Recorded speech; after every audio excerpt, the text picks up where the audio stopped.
Bon, je serai obligé de travailler avec l'autre. Ok, merci. Bye bye.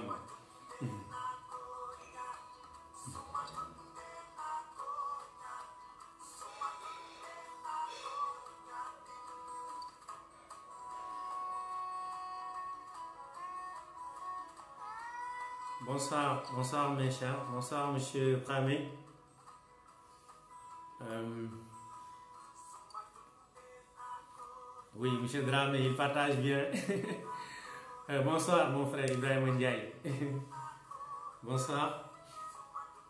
J'espère que vous avez pris un bon dogu là.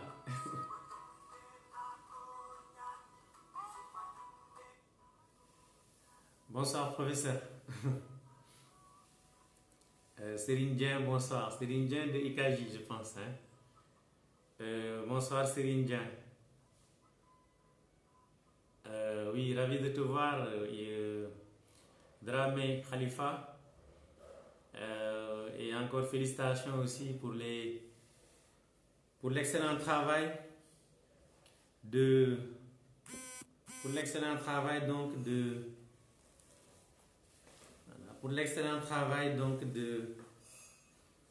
coordination, n'est-ce pas, que vous menez. Oui, Laïbamba, bonsoir. Le grand technicien, j'espère que c'est bon. On s'excuse un peu du retard, hein? C'est les aléas du direct, comme on dit. Voilà, c'est les aléas du direct. Je pense que sans plus tarder, nous allons... oui, Fatou Ndiaye-Sow, bonsoir. Massamba Diop, bonsoir. Nous allons juste prendre 2-3 minutes. Merci, monsieur le technicien. L'excellent Laïbamba et félicitations aussi à tous les amis pour le travail important. Je voudrais vraiment commencer par vous rendre hommage pour le travail important que vous êtes en train de faire en termes vraiment de contribution pour la formation des jeunes. Vraiment, on ne cessera vraiment de le dire. Alors, Bender de CFMPL, Sven, voilà, bonsoir. Donc, vraiment rendre hommage à tous les formateurs du Sénégal. Parce que quand même, vous êtes en train de... Oui, là, Bambo, vous êtes logisticien. Khalifa commence à vous coloniser un peu. Voilà, peut-être là... Mais nous voulons quand même, nous aussi, nous reconvertir marketeurs. Mais bon... Déjà, nous sommes dans la même chaîne, hein. Nous faisons, bien sûr, vous pouvez même déjà commencer à enseigner la douane. Et Zofoot est d'accord, hein, d'accord sur ça.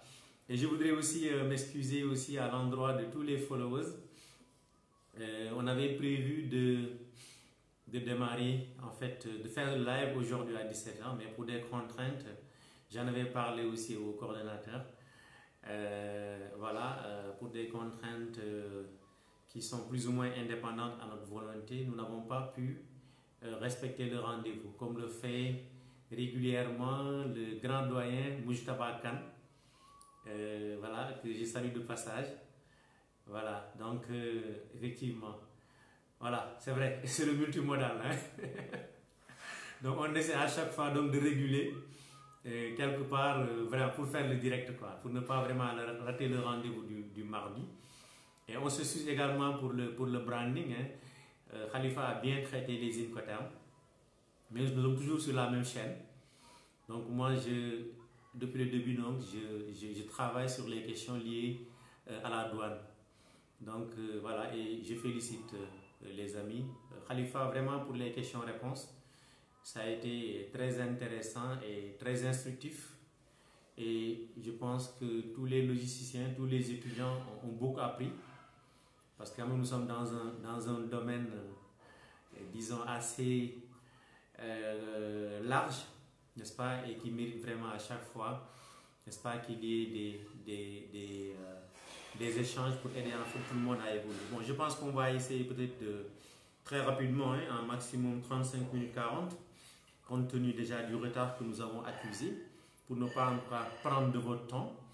Je pense que la dernière fois, nous avons échangé sur toujours la deuxième partie de la fiscalité douanière et nous avions plus mis le focus sur le rappel déjà des différentes taxes spécifiques, mais également aussi nous avions beaucoup travaillé la dernière fois sur le développement des véhicules importés au Sénégal. Merci Fatim Ndiaye d'être là.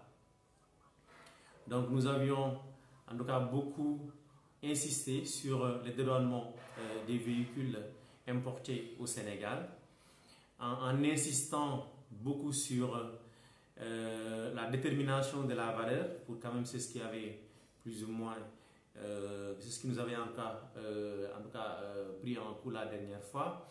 On avait beaucoup insisté sur les questions liées à la détermination de la valeur, notamment la valeur à retenir. Et cette valeur à retenir, on avait bien dit que c'est la valeur facture pour les véhicules neufs et la valeur pour les véhicules d'occasion. On raisonnait en termes donc de valeur Argus. Et là, il y avait plusieurs en tout cas, façons de déterminer en tout cas, la valeur de la marchandise. Bien, attendez, autant pour moi, la valeur du véhicule, n'est-ce pas, la valeur du véhicule donc usagé, que ça soit donc un véhicule non encore coté à l'Argus, un véhicule coté à l'Argus, n'est-ce pas, un véhicule qui n'est plus coté à l'Argus, n'est-ce pas, et également les véhicules accidentés et les véhicules épaves. Merci beaucoup à Sidi Cissé du collège Université Islamique, BTS, je pense, Commerce International. Merci Sidi, et à travers toi, je salue aussi Mohamed Ndiaye et toute la promotion Jamila Bari. Voilà, c'est un plaisir aussi de vous retrouver, n'est-ce pas? Et de saluer également les autorités du collège Université Islamique que nous avons fréquenté depuis le début.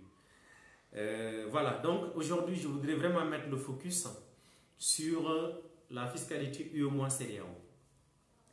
La dernière fois, en parlant des éléments de la taxation, on avait bien dit que si nous voulons taxer une marchandise, nous devons nous intéresser essentiellement sur trois éléments. Le premier élément, c'est l'origine de la marchandise. Le deuxième élément, c'est l'espèce tarifaire de la marchandise. Et le troisième élément, c'est la valeur de la marchandise. Merci à Ibrahim Mbaye, mon neveu Ibrahim Mbaye, un grand logisticien aussi, voilà, avec qui j'ai travaillé un peu dans le cadre donc, de son mémoire en logistique, et aussi un ancien étudiant de M. Sano, que je salue au passage aussi, un ancien de l'IST. Ibrahim, bonsoir, et Ndiemesek aussi, bonsoir, Ndiemesek de l'IFA.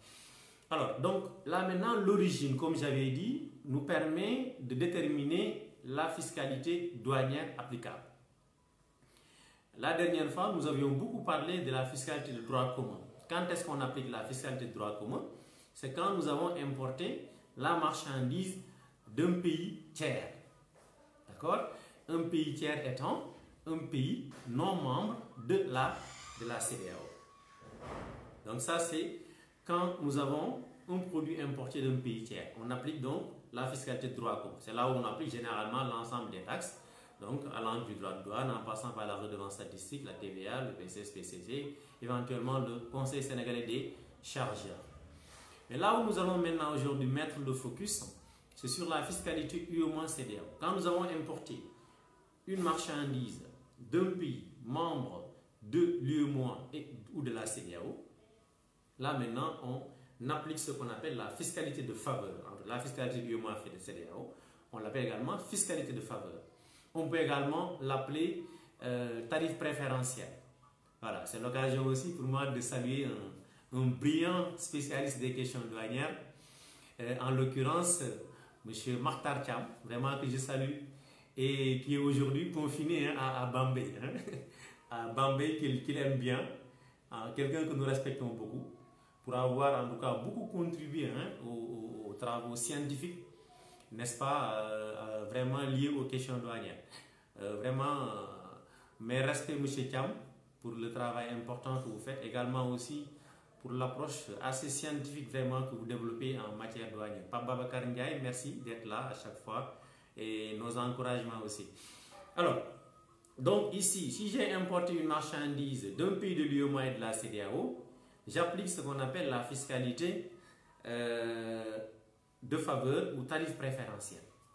Je pense que la dernière fois, nous avions parlé du tarif extérieur commun, n'est-ce pas? Le tarif extérieur commun, qui est en fait un peu plus ou moins un mécanisme qui fait que l'ensemble des pays membres de la CEDEAO s'accordent, n'est-ce pas, pour appliquer les mêmes tarifs sur les produits importés des pays tiers.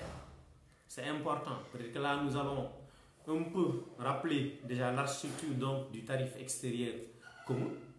D'accord? Là, on a vu qu'un peu dans ce tarif extérieur commun, nous avons un peu ce qu'on appelle les droits de porte et également aussi les prélèvements. Et quand on parle de prélèvement ici, on fait référence généralement aux prélèvements communautaires de CEDEAO, mais également aussi aux prélèvements communautaires de solidarité. Alors, ce qu'il faut savoir, c'est que quand on parle des droits et taxes qui sont inscrits au texte, après je reviendrai sur ça, en parlant de droits de porte, je vous ai rappelé ici que nous avions 5 catégories. Mais il serait quand même bien qu'on insiste aussi sur chaque catégorie, sur quelle est la description, en fait, sur quel produit on applique la catégorie de droit de douane. Par exemple, si nous avons la catégorie 0, qui correspond généralement au droit de douane 0, c'est en fait une taxe qui s'applique sur les biens sociaux essentiels. Parce que ça aussi très important. Là, on a une classification des marchandises qui sont importées. Si vous avez des biens sociaux essentiels, vous avez le droit de douane d'un pourcentage de 0% qui s'applique. Et là aussi, il faut comprendre que c'est 85 lignes tarifaires, n'est-ce pas, sur lesquelles on applique le droit de douane 0, c'est exonération du droit de douane. Parce qu'il faut voir qu'ici, il y a ce qu'on appelle la nomenclature tarifaire et statistique, n'est-ce pas, de la CEDEAO. Je rappelle bien que quand j'ai parlé de l'espèce tarifaire la dernière fois, j'avais bien défini l'espèce tarifaire comme étant la dénomination technique et douanière des marchandises. Et il s'agit ici de la position que la marchandise occupe dans le tarif des douanes ou système harmonisé. Alors, le système harmonisé ici, c'est un ouvrage dans lequel on a classé l'ensemble des marchandises, n'est-ce pas? L'ensemble donc des marchandises donc faisant l'objet d'un commerce international. D'accord? Alors, j'avais dit ici que nous avons 85 lignes tarifaires sur lesquelles on applique les biens sociaux, 85 lignes tarifaires sur lesquelles on applique le droit de douane 0, n'est-ce pas, correspondant aux biens sociaux essentiels. Dans le droit de douane 1, nous avons ce qu'on appelle les matières premières de base et les biens d'équipement. Et là maintenant, c'est un taux de 5% qui s'applique. Et nous avons ici 2146 lignes tarifaires. Donc il faut comprendre qu'ici nous avons 2146 positions tarifaires sur lesquelles on applique un droit de douane de 5%. Et là, ça touche ce qu'on appelle les matières premières de base et les biens d'équipement. Dans la troisième bande, nous avons ce qu'on appelle les produits intermédiaires. Et ces produits intermédiaires-là, on leur applique un taux de 10%. Et là, nous avons 1373 lignes tarifaires, n'est-ce pas, sur lesquelles on applique les produits intermédiaires. Et c'est un taux de 10% qui s'applique sur la valeur en douane. Vous avez un peu expliqué la dernière fois comment est-ce qu'on construit une valeur en douane, selon en fait les modes de transport. Donc, produit intermédiaire 10% s'appliquant sur 1373 positions tarifaires. Là, maintenant, quand vous allez dans le tarif des douanes, maintenant, vous avez un produit, vous êtes tenu maintenant de classer le produit pour avoir ce qu'on appelle son code SH, c'est-à-dire son code système harmonisé, n'est-ce pas? Ou bien sa position tarifaire. Et la dernière fois, si vous vous rappelez bien, je vous avais bien dit que l'espèce tarifaire nous permet de connaître la catégorie de droits de douane applicable. Pour la quatrième bande, nous avons les biens de consommation finale. Alors, les biens de consommation finale, on leur applique un pourcentage de 20%. Un pourcentage donc de 20%. Alors, un pourcentage de 20% qui s'applique sur ce qu'on appelle les biens de consommation finale. Les biens de consommation finale. Alors, sur ces biens de consommation finale, on applique un taux de 20% et ça concerne ici 2165 lignes tarifaires. 2165 lignes tarifaires. Et enfin, maintenant, on a la cinquième bande correspondant au droit de douane 4 avec 35% de taux. Et ça, c'est vraiment le dernier droit de douane qui est entré en fait entré un peu dans la nomenclature avec l'arrivée du TEC, tarif extérieur commun, de la CEDEAO. D'accord? Ça, c'est un peu.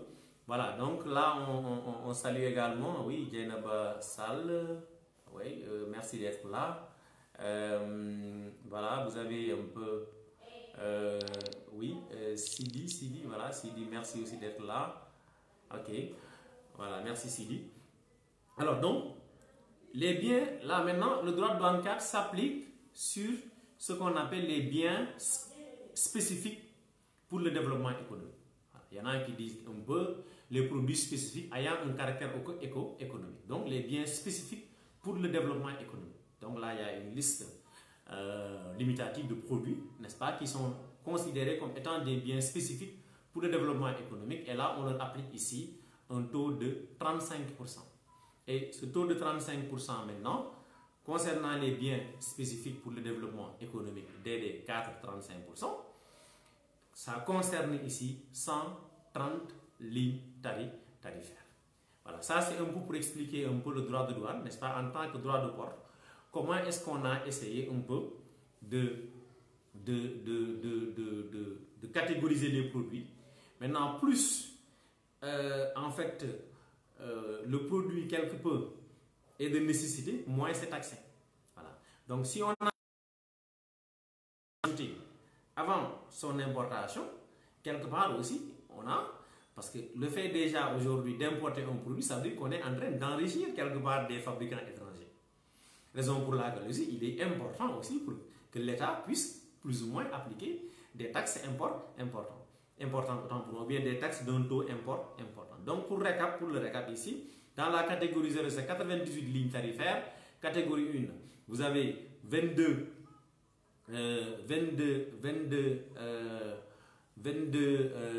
excusez-moi, oui, Massamba, oui, comment déterminer la catégorie à travers l'espèce tarifaire, oui, je reviendrai là-dessus. Donc, catégorie ici 0, vous avez 98 lignes tarifaires, 2264 lignes tarifaires pour la catégorie 1, DD 1, 5%, 1412 lignes tarifaires pour DD2, DD2, oui, et DD3, vous avez 2224 lignes tarifaires et DD4, donc 131 lignes tarifaires. Et là, ça donne un nombre global ici de 6129 produits, n'est-ce pas? 6129 lignes tarifaires, n'est-ce pas? Dans le TEC, n'est-ce pas? Système harmonisé donc de la CEDEAO. Voilà. Donc, ça c'était un peu donc pour rappeler. Maintenant, aujourd'hui, Massamba, si on doit déterminer en fait comment est-ce qu'on détermine en fait la catégorie à travers l'espèce tarifaire, j'avais dit ici que l'espèce tarifaire nous permet de déterminer la catégorie de droit de douane applicable. Ça veut dire que donc si je classe un produit, aujourd'hui j'ai importé un produit. Maintenant, quand vous allez dans le tarif, peut-être on aura l'occasion une autre fois peut-être de parler un peu du tarif des douanes. Vous avez ici 21 sections dans le tarif des douanes, n'est-ce pas? Là, on parle de 99 chapitres, mais on a 97 chapitres donc qui sont dans lesquels on a classé des produits. Ok? Alors, maintenant, quand j'importe un produit, j'essaie de trouver sa bonne position tarifaire. Mais souvent aussi, en classant un produit, je peux avoir un produit qui, par exemple, pour lequel on retrouve on retrouve en fait, un classement explicite, s'il vous plaît. Là, par exemple, je dois classer, par exemple, un verre, je vois verre, par exemple. N'est-ce pas? Mais peut-être, on ne peut pas lister l'ensemble des types de verres qu'on a. Donc, on en cite quelques-uns, et maintenant, le reste, on les met dans des positions autres. C'est ça qu'on appelle les positions implicites. D'accord? Et là, maintenant, si j'ai un produit, maintenant, là, c'est plus compliqué avec les produits composés, n'est-ce pas? Où on utilise ce qu'on appelle les règles générales d'interprétation du tarif. OK? Maintenant, là, si je classe le produit, à chaque fois, maintenant, on va mettre à côté. Soit on a 0, soit on a 5, soit on a 10, soit on a 20, soit on a 35. C'est ça qui nous permet maintenant de savoir quelle est la catégorie de droits de douane applicable. C'est à partir de ce moment maintenant qu'on va procéder à la liquidation des droits et taxes. Donc ça, c'était un peu pour revenir un peu sur vraiment la catégorisation des droits de douane. Pour chaque droit de douane, quel est vraiment le produit sur lequel, en fait, quels sont les produits qui sont visés, n'est-ce pas, allant des biens sociaux, n'est-ce pas, jusqu'à, disons, les produits spécifiques ayant un caractère économique, n'est-ce pas, avec le droit de douane. Alors, maintenant, là où vraiment il y a la complexité, et c'est sur cette partie-là que je vais vraiment mettre le focus, c'est quand quelqu'un importe un produit d'un pays de la CEDEAO. C'est différent que quand quelqu'un importe un produit d'un pays tiers.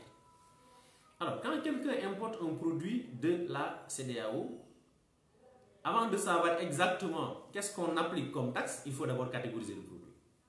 C'est vraiment là où c'est assez complexe un peu, parce que beaucoup de gens ont tendance souvent à se limiter uniquement à la taxation, se basant sur la fiscalité de droit commun, en mettant l'ensemble des taxes. Mais quand il faut, par exemple, importer un produit qui doit bénéficier d'un certain nombre de faveurs, parce que le produit est dans une union douanière, c'est important. Donc le produit ici, c'est dans une union douanière. Merci Massamba. Alors, quand on est dans une union douanière, les produits, parce que ce n'est pas pour rien qu'on a accepté, nous Sénégalais, Nigériens, Burkinabés, etc., donc d'être dans une même zone, de pratiquer les mêmes tarifs. C'est parce qu'on doit pouvoir permettre à un produit burkinabé importé au Sénégal de bénéficier d'un certain nombre d'avantages. Parce qu'il faut comprendre qu'aujourd'hui, la CEDEAO, c'est un seul marché. On doit maintenant pouvoir plus ou moins faciliter les échanges intra-État des produits qui sont en fait fabriqués, cultivés, etc. dans les différents pays. Quand je définissais l'origine, j'avais bien dit que l'origine est le lieu où la marchandise a été soit fabriquée, soit récoltée, soit extraite du sous-sol. C'est important. Retenez ces trois éléments-là parce que c'est des éléments qui vont plus ou moins nous aider dans la catégorisation des produits qui sont importés de l'espace CEDEAO pour pouvoir procéder à leur taxation. Là, on a trois catégories. On a ici ce qu'on appelle les produits entièrement obtenus. Bon, il y en a qui les appellent plus ou moins les produits crus. Alors, généralement, quand on parle de produits entièrement obtenus, c'est plus ou moins des produits qui sont récoltés, où il n'y a pas une transformation industrielle, d'accord? Ou bien qui sont extraits du sous-sol sans transformation industrielle. Ou bien peut-être les produits de l'artisanat.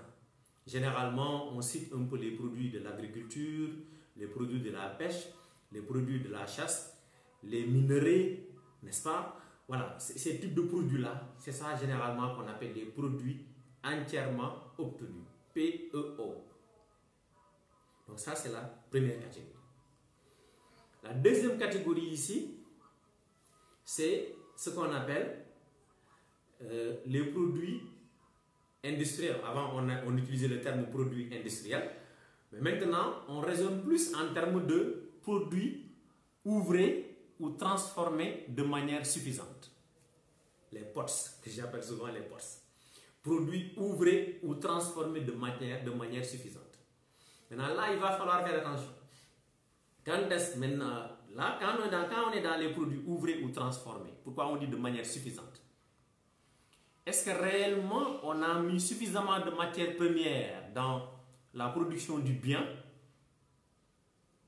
mais de matières premières communautaires, ou bien de valeur ajoutée communautaire? Donc ça, c'est important. Il y a un pourcentage qu'il faut impérativement avoir dans la conception du produit en termes de matières premières ou bien en termes de valeur ajoutée. Ok? Si nous avons, et c'est ce pourcentage-là qui permettra de voir exactement est-ce que le produit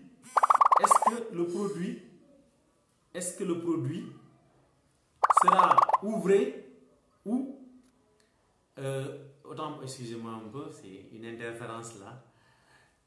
Je disais ici, pour reprendre un peu le fil, si j'ai un produit ouvré ou transformé de manière suffisante, on va voir maintenant est-ce que le produit est agréé au tarif préférentiel communautaire. N'est-ce pas? Pour que le produit soit agréé au tarif préférentiel communautaire, il faudrait que ce produit-là renferme au moins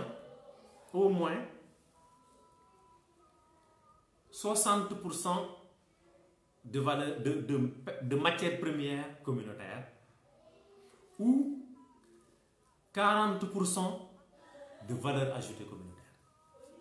Ça, ce sont les critères, les conditions qu'il faut impérativement remplir pour que le produit soit agréé, n'est-ce pas, par le tarif préférentiel communautaire, TPC. Donc il faut au moins, qui peut le plus, peut le moins, il faut au moins 60% de valeur ajoutée communautaire ou, 60% de matières premières communautaires, excusez-moi, ou 40% de valeur ajoutée communautaire. Pour considérer le produit comme étant un produit agréé. Donc on a PORS agréé. Maintenant, quand on parle de PORS agréé, il y aura forcément des PORS non agréés. Qu'est-ce qu'on appelle PORS non agréé? C'est un produit qui renferme moins de 40% de valeur ajoutée communautaire ou moins de 60% de matières premières communautaires. Et là maintenant, on va raisonner en termes déjà de PORS non agréés. Donc si vous retenez bien, nous avons dans un premier temps les produits entièrement obtenus, PO, première catégorie.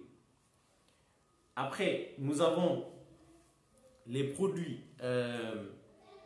ouvrés ou transformés de manière suffisante. Et les PORS sont, il y a des PORS agréés et des PORS non agréés. Pour que le PORS soit agréé, il faut qu'il renferme soit 60% de matières premières communautaires ou 40% de valeur ajoutée communautaire. Bonsoir Diana Bassal. Oui, encore Zofoot, merci. Bonsoir à Sidi. Oui, Massamba, j'ai réagi donc à son interpellation. Voilà. Alors, si j'ai maintenant catégorisé les produits, je vais maintenant voir comment est-ce qu'on applique les taxes. Là, maintenant, on dit, pour les produits entièrement obtenus PO et les produits, entendez, les PORS agréés, là, maintenant, on applique, autant pour moi, on exonère les droits et taxes inscrits au TEC. Et quand on dit droits et taxes inscrits au TEC, vous avez le droit de douane, vous avez la redevance statistique, vous avez le prélèvement communautaire de solidarité et le prélèvement communautaire CEDEAO. Là maintenant, on exonère, donc on ne paye pas. Parce que c'est des produits qui renferment soit suffisamment de matières premières communautaire, soit suffisamment de valeur ajoutée communautaire. Ce qui fait que maintenant, quand on doit liquider, on ne liquide que les autres taxes. TVA, peut-être si c'est un produit qui est soumis à la taxe, à la TI, on met en fait la TI ou peut-être le droit d'assise, et également aussi les autres taxes, hein, en dehors des 4 taxes que j'ai citées, à savoir le droit de douane. Maintenant, après classement, vous allez savoir quelle est la catégorie que vous allez prendre, la redevance statistique, le PCS et le PCC. Ok? Maintenant, quel est le sort maintenant qui sera réservé aux postes non agréés? Les postes non agréés, je rappelle, ce sont les produits ouvrés ou transformés de manière suffisante, renfermant moins de 40% de valeur ajoutée ou de 60% de matières premières communautaires. Pour ces produits-là, on les assimile, voilà, pour être simple, on les assimile aux produits importés des pays tiers. Ça veut dire donc pour tous les postes non agréés, on applique la fiscalité de droit commun. Ça veut dire qu'on applique donc l'ensemble donc des taxes. Donc l'ensemble des taxes, comme si on avait importé de la France, parce que tout simplement, le produit généralement n'intègre pas suffisamment de matières premières communautaires. Ok, raison pour laquelle aussi on va considérer ce produit comme étant un produit venant d'un pays tiers et on va lui appliquer la même taxation qu'un produit tiers. Je pense que c'est là où il faut vraiment être là où il faut faire vraiment attention, n'est-ce pas? Balagnan, voilà, merci donc d'être là. Donc c'était vraiment pour un peu faire la part entre les deux types de fiscalité. Fiscalité UEMOA CEDEAO et fiscalité de droit commun. La fiscalité de droit commun s'applique sur les produits importés des pays tiers, n'est-ce pas? Entendez les pays hors CEDEAO où l'on applique l'ensemble des taxes. Mais si nous avons un produit importé d'un pays de l'UEMOA et de la CEDEAO, il faut d'abord le catégoriser. Ok? Quand on catégorise, on aura d'une part les produits entièrement obtenus et d'autre part les produits ouvrés ou transformés de manière suffisante qu'on appelle les POTS. Et pour ces POTS-là, soit le POTS est agréé parce qu'il renferme soit 60% de matières premières ou 40% de valeur ajoutée communautaire. Mais si ce n'est pas le cas, ça ne sera pas agréé au tarif préférentiel et on va lui appliquer les mêmes taxes. On va l'assimiler ici, n'est-ce pas? On va l'assimiler ici aux produits, n'est-ce pas, importés des pays tiers. Je pense que c'est ça aussi, parce que généralement sur la fiscalité UEMOA CEDEAO, voilà, donc on n'insiste pas trop, souvent dans le développement, n'est-ce pas? Mais il est important donc de pouvoir gérer un produit, quelle que soit son origine, n'est-ce pas? Là maintenant, voir quelle est réellement la bonne fiscalité qu'il faut appliquer. Et maintenant, par rapport à cette fiscalité-là, voir quelles sont les taxes donc, qui sont appliquées. Voilà. Je pense qu'on va être moins long aujourd'hui parce que c'était juste pour finir un peu avec la fiscalité douanière de manière générale. On avait prévu de faire 2 séances, n'est-ce pas? Mais bon, comme il nous restait à développer une autre partie, c'est pourquoi on a plus ou moins extrapolé. Voilà. Et puis là, Ibama voulait vraiment qu'on aille à fond. Ok, parce que lui aussi il va enseigner la douane demain.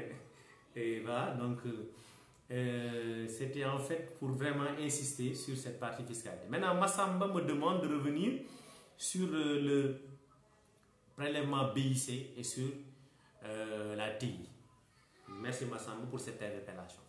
Alors, le BIC, c'est l'acompte sur les bénéfices industriels et commerciaux.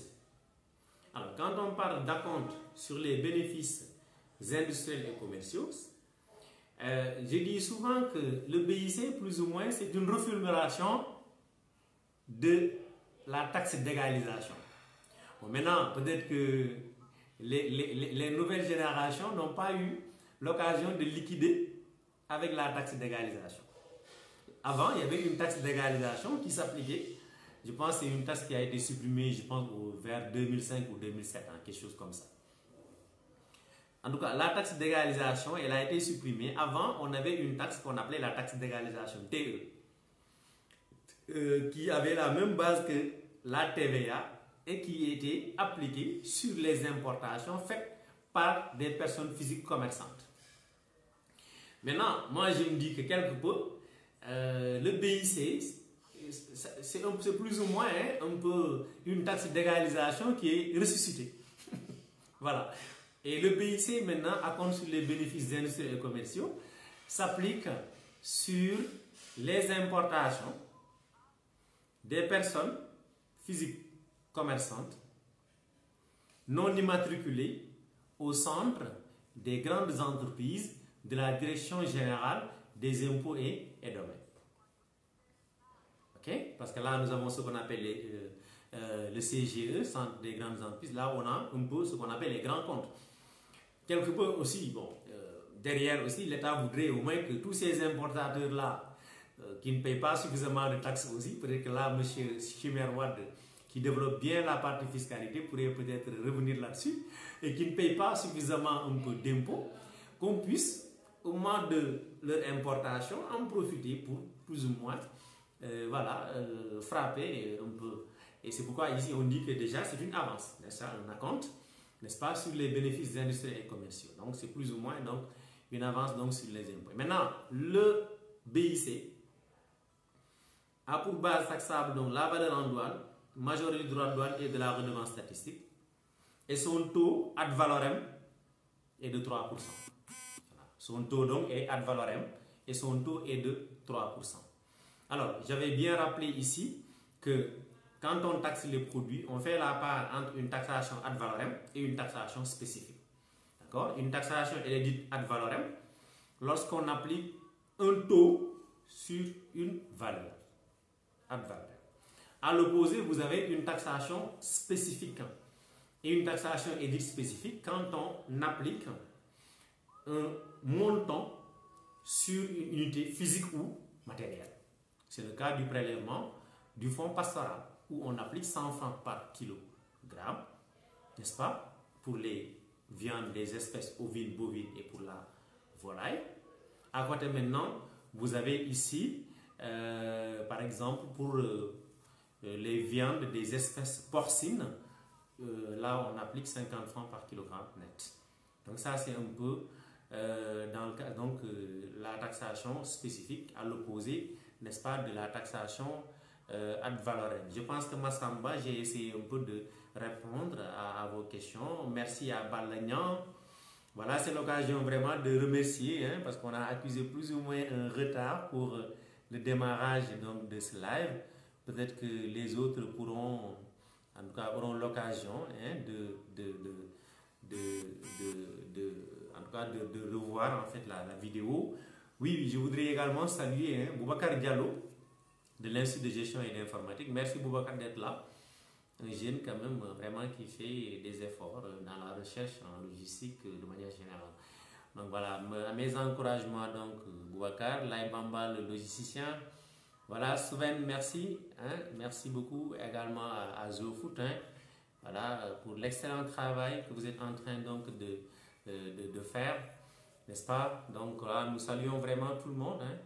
Voilà, Fatou, oui, Fatou Ndiaïso, merci d'être là. Voilà. Ibrahim Ndiaye, l'excellent Ibrahim Ndiaye, directeur des études de l'IACOM. Ibrahim, félicitations également pour votre brillant cours de statistiques vraiment appliqué, et vous l'avez très bien appliqué au Covid-19.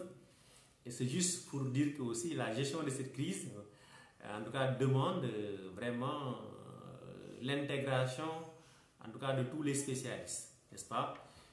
C'est l'occasion également pour nous aussi de féliciter le personnel de santé qui est en train vraiment de faire un excellent travail, beaucoup de sacrifices, n'est-ce pas? Donc nous félicitons vraiment tous ces acteurs de la santé qui ne cessent vraiment de se déployer pour nous trouver en tout cas les meilleures solutions de sortie de crise. Là aussi vraiment chapeau à tous ces acteurs de la santé. Mais je voudrais aujourd'hui aussi profiter de cette antenne pour en tout cas saluer en tout cas nos doyens qui ont beaucoup œuvré vraiment pour, disons, l'émergence donc de ces disciplines liées à la logistique, à la douane.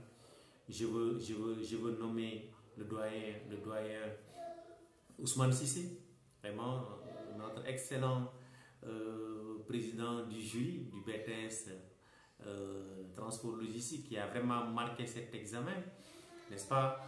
Vraiment,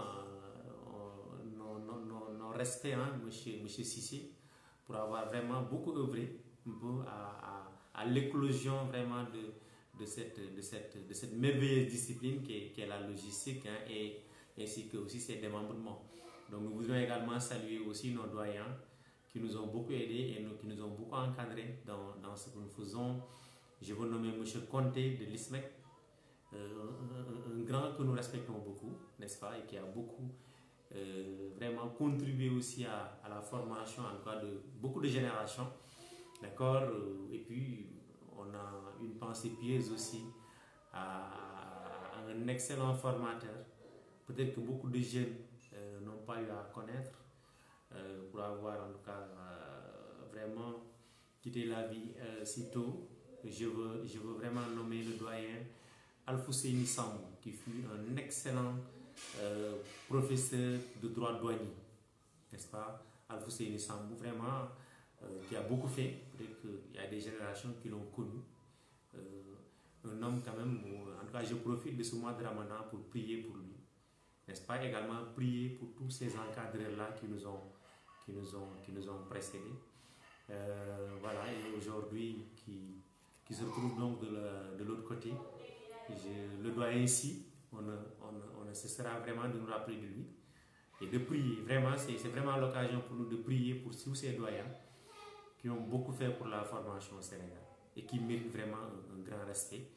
Le doyen Moustapha Gueye, le doyen Babacar Gueye, donc tous ces doyens-là vraiment qui ont beaucoup fait, n'est-ce pas, dans le domaine donc de la formation. Et terminer toujours, comme on a l'habitude de faire, par féliciter nos amis.